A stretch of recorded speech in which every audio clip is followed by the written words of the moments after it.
Box office వద్ద ఊహించని collections. Hero Nani నిర్మాతగా తెరకెక్కించిన కోర్ట్ మూవీ కలెక్షన్ల వర్షం కురిపిస్తోంది.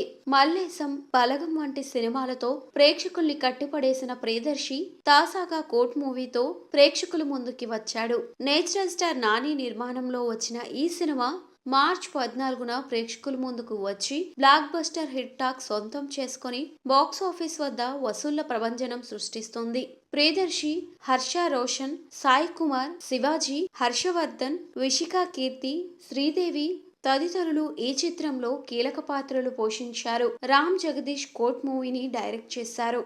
ప్రశాంతి త్రిపిన్నర్నేని ఈ సినిమాను నిర్మించగా నాని సహదర్శకుడిగా వ్యవహరించారు. ఇక ఈ మూవీ కలెక్షన్ల విషయానికి వస్తే విడుదలైన 3 రోజుల్లోనే ఈ చిత్రం 24.4 కోట్ల వసూలు చేస్తున్నట్లు మూవీ యూనిట్ ట్వీట్ చేసింది. ప్రేక్షకులు బ్లాక్ బస్టర్ తీర్పు ఇచ్చారని, యుఎస్ లో $600,000 రాబట్టిందని సినీ వర్గాలు చెప్పుకొస్తున్నాయి. ఈ సినిమా ప్రీ రిలీజ్ బిజినెస్ విషయానికి వస్తే ఆంధ్ర, నైజాం, ఇతర రాష్ట్రాలు ఓవరాల్ గా ఈ సినిమా 10 కోట్ల మేర బిజినెస్ చేసింది.